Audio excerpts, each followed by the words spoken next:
नमस्कार मेरे प्यारे दोस्तों, देशवासियों। मेरा नाम अशोक कुमार है। मुझे प्यार से लोग दादा मुनि भी कहते हैं। जो लोग मुझे नहीं जानते वो जाके यूट्यूब पे देख सकते हैं कि मैं कौन था।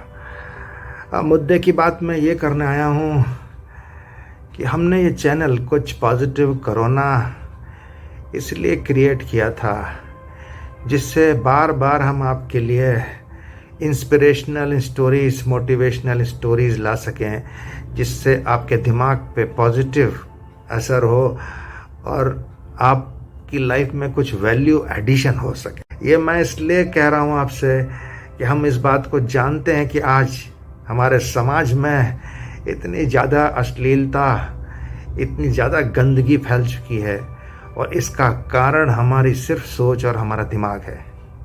तो जैसे कि मैंने पहले भी कहा कि ये स्टोरीज़, ये पॉजिटिव टॉक करना इसलिए ज़रूरी है जैसे कि हम रोज़ अपने शरीर को साफ़ करते हैं, ऐसे ही हमें अपने दिमाग को भी साफ़ करना होगा। भाई हो बहनों, थोड़ा सा मुझे कम दिखता है तो इसलिए मैं आपसे माफ़ी चाहूँगा। मैं ज़रा अपना चश्मा बदल लूँ। Sorry for the interruption. तो दोस्तों, आगे बढ़ते हैं, मुद्दे की बात करते हैं। मैं करने कुछ और आया था और 1935 में हीरो बन गया था। और ये मुझे अच्छी तरीके से याद है कि हमारे ज़माने में जो फिल्में बनती थी, आज भी आप यूट्यूब पर देख सकते हो। उसमें रोमांस होता था, लेकिन हम लोग रोमांस में भी किसी को टच नहीं करते थे और फिर भी रोमांस बरकरार रहता था। अश्लीलता उस समय बहुत ज़्यादा कंट्रोल में की गई थी उसके, और यही कारण था। उसके बावजूद भी मैं ये कह सकता हूँ कि 1952 के अंदर सेंसर बोर्ड को भी बना दिया गया था। मुझे पता नहीं वहाँ उस वक्त इतनी ज़रूरत थी या नहीं थी, फिर भी बनाया गया, क्योंकि कुछ न कुछ अंकुश होना बहुत ज़रूरी था। और आज से ये कह सकते हो कि सेंसर बोर्ड अपना काम पिछले 50-60 साल से अभी तक कर रहा है। उन दिनों में फिल्में भी बहुत कम बनती थी और जो बनती थी वो परिवार वाले एक साथ देख सकते थे, या उनमें भी बहुत रेस्ट्रिक्शन था। लोगों को पता रहता था कि कौन फिल्म देखने जा रहा है, किसको हम भेजना चाहिए, किसी को नहीं भेजना चाहिए। ऐसा मुझे कुछ कुछ याद आ रहा है कि 1960 के करीब टीवी भी आ गया था, और लेकिन उस वक्त भी एक ही चैनल था, दूरदर्शन, और उस पर अधिकतर हमारे हिंदी फिल्में ही दिखाई जाती थी जो कि सेंसर्ड थी, और वो लोग परिवार के साथ ही देखते थे, क्योंकि टीवी एक ऐसी चीज़ थी जो परिवार में एक ही होती थी और सब लोग मिलके ही देख सकते थे। लेकिन यहाँ पर दोस्तों बड़ा ही गजब का काम हुआ। 1995 में इंटरनेट आया और आज ये हालत है कि इंटरनेट घर घर, गले कुचे मोहल्लों में ही नहीं, लोगों के जेब में पहुंच गया है। मैं आपको ये बताना चाहता हूं कि जिस तरीके से ये जेब तक पहुंचा है, इसमें कोई खतरे वाली बात नहीं थी, लेकिन यहाँ पे सेंसरशिप का होना बहुत ज़रूरी था, जो कि बहुत ही मुश्किल और चैलेंजिंग काम बन गया, और इससे बहुत ज़्यादा लोगों का नुकसान होना शुरू हो गया, क्योंकि इसके अंदर बच्चे भी इन्वॉल्व थे, बूढ़े भी, जवान, सब लोग इन्वॉल्व हैं। एक बूढ़ा सोचता है कि मेरा बच्चा ये नहीं देख रहा होगा, एक जवान सोचता होगा कि मेरी बहन नहीं देख रही होगी, लेकिन ये बात आप ध्यान से अगर देखो तो मैसेजेस अपना काम कर रहे हैं, सेम मैसेज सब एक दूसरे का देख रहे हैं, लेकिन ये मान के चल रहे हैं कि पड़ोसी, भाई बहन, पिता, ये सब नहीं देख रहा है, और सब एक दूसरे को धोखा दे रहे हैं। इस पे मैं आपको गौर कराना चाहता हूँ, क्योंकि जो लोग कंटेंट बनाते हैं वो ये सब चीज़ों की तैयारी, पढ़ाई करके शायद आगे नहीं बढ़ते, या पढ़ना भी नहीं चाहते, वो मेहनत नहीं करना चाहते उस रास्ते में, क्योंकि कहीं ना कहीं उनको लगता है कि हम शॉर्टकट में काम करें। शॉर्टकट, जल्दी फेमस होने की एक बीमारी, उस चक्कर में लोगों ने बहुत कुछ मिलावट कर दी है समाज में। इंटरनेट के द्वारा, वेब के द्वारा, प्रैंक्स के द्वारा, न जाने क्या क्या मैं तो इतना जानता भी नहीं इसके बारे में, फिर भी मैं आगे बताऊंगा। तो कहने का मुद्दा ये है कि भाइयों बहनों कि रिजल्ट ये हुआ है कि क्वालिटी नहीं बन रही है, क्वांटिटी बन रही है, और क्वांटिटी ऐसी बन रही है जो कि जिसके अंदर वल्गैरिटी कंटेंट बहुत ज़्यादा है, सेक्सुअल कंटेंट भी बहुत ज़्यादा है, हेट स्पीचेस हैं, वायलेंस है, ग्राफिक वायलेंस है, जो भी आप लोग कहना चाहते हैं। आप लोग ज़्यादा जानते हैं, मैं इतना नहीं जानता। माफ़ी चाहूँगा, बीच बीच में मैं आपको पढ़ के बताऊँगा।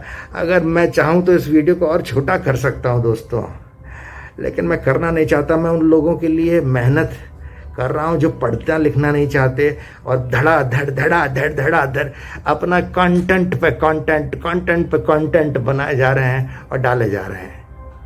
सब्सक्राइबर की होड़, पैसे की होड़।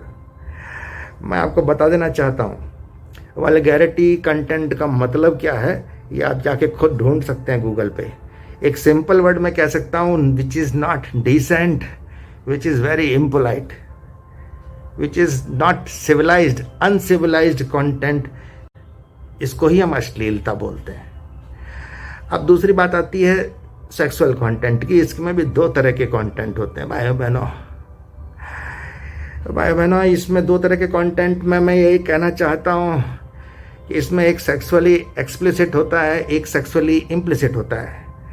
अब ये सेक्सुअली एक्सप्लिसिट क्या है, मजाक की बात नहीं है, जान लीजिए, नहीं तो बाद में समझ में आएगा कि क्या कारण था। ये मैं आपको बता रहा हूँ। सेक्सुअली एक्सप्लिसिट कंटेंट वही है जो बिल्कुल ही आप तक पहुँच रहा है विदाउट एनी सेंसर, जो डेलिबरेटली किया जा रहा है, बिल्कुल डायरेक्ट।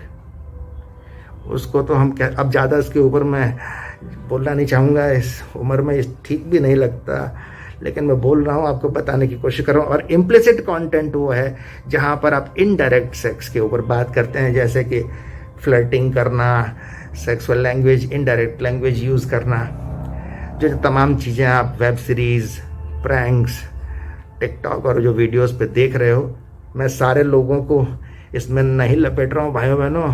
मैं उन्हीं लोगों को लपेट रहा हूँ जो ये जानते हैं कि वो गड़बड़ कर रहे हैं, फिर भी कर रहे हैं। क्यों कर रहे हैं वो भी जानते हैं। इसके अलावा हम कोई भी कंटेंट जिसके अंदर कोई वायलेंस हो, जो समाज में एक वायलेंस और एक दहशत का माहौल क्रिएट कर दे, वो भी नहीं दिखा सकते। हम किसी भी तरह की ऐसी स्पीच, हेट स्पीच भी नहीं दिखा सकते जिससे कि किसी समुदायों के बीच में, रिलीजन के बीच में लड़ाई झगड़ा हो जाए भाई बहनों। तो मैं यहाँ पे एक थोड़ा सा ब्रेक लूँगा क्योंकि मुझे बहुत चीज़ें याद नहीं रहती। अभी मैं 90 से ऊपर का हो चुका हूँ। ये सब मैंने आपको क्यों बताया, इस बात को लेके थोड़ा सा इम्पॉर्टेंट बात यह कि मैं सैल्यूट करता हूँ। मैं सैल्यूट करता हूँ उन कंटेंट क्रिएटर्स को जो रातों रात फेमस होने के चक्कर में, रातों रात पैसे कमाने के चक्कर में, जिन्होंने इतने डर्टी, या कह लीजिए अश्लील चीज़ें बनानी शुरू कर दी हैं, और इस चक्कर में, इस होड़ के चक्कर में वो खुद ही घन चक्कर बन गए हैं और एक चक्रव्यूह में फंस गए भाइयों बहनों। अब मैं ज़्यादा इसके बारे में क्या बताऊं आपको। मेरे हिसाब से मैं इनको सैल्यूट करता हूं और मैं इनके जो ऑब्जेक्शनेबल, ऑफेंसिव और अनएक्सेप्टेबल कंटेंट के कंट्रीब्यूशन के लिए मैं इनको बधाई देता हूं। इससे ज़्यादा मैं क्या बोलूं। और भाइयों बहनों, आपको इस बात की बहुत खुशी होगी ये जान के, सरकार ने इन लोगों के लिए बहुत अच्छे प्रावधान किए। सेक्शन 67 ये इनके लिए बनाया गया है, इनको अवॉर्ड करने के लिए बनाया गया है। अच्छा, इसमें बहुत खास बात आपको बताना चाहता हूँ कि ऐसे लोगों को अब आने वाले समय में 5 से 10 लाख का अवार्ड मिलेगा पेनल्टी के रूप में, मतलब अवार्ड ले लिया जाएगा उनसे। यही नहीं है, उनको 3 से 5 साल का फ्री हॉलिडे पैकेज जेल में दिया जाएगा। अब चॉइस आप लोगों की है।